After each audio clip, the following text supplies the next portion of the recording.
Challenges and tricks for optimizing steep learning curve. Full endoscopic spine surgeries are gaining interest in recent years. Transforaminal endoscopic surgeries are undoubtedly the least invasive procedure among available options.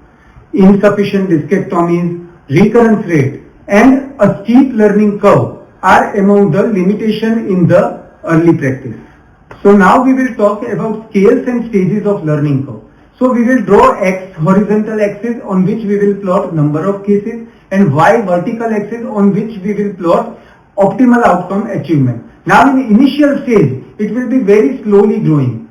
Then there will be a rapid rise and steep stage, and then there will be a horizontal plateau stage. So there are three stages of learning curve. So there are broadly four types of learning curve: positively accelerated, negatively accelerated, linear, and S-shaped.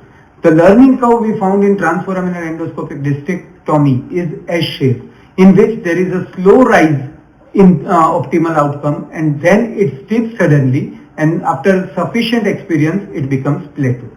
So now in initial cases we have to find few challenges, and one is completely different anatomy which leads to more surgical time. My 15 initial cases took almost 2 hours, while later takes significantly lower, approximately 90 minutes. So what is solution? We have to take straightforward single level disc and avoid L5S1 disc as an initial cases. Now the second challenge is to find out ideal entry point and trajectory. It requires lot of pre-op and intra-op planning and requires lot of C-arm shoots. So in my first 15 cases, it required almost average 17 shoots before entering, while in later cases, it came down to 8 shoots.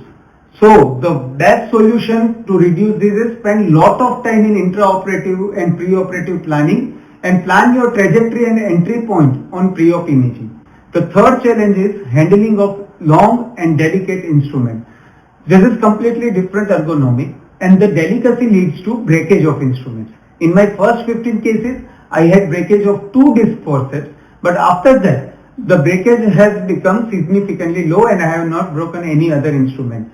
The solution is go for branded rotatable and flexible graspers and curates, and they are very useful and prevent lots of breakages.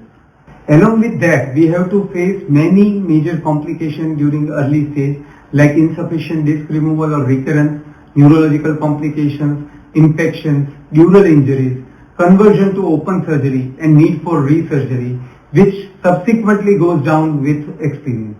So if I quickly summarize, we have a steep learning curve which we have to overcome with keep doing on things. My take home message is learn from masters, keep doing and excel in this field. So in Robert Frost's words, when there are 2 roads, take the one which is least traveled and that will make the difference. Thank you so much.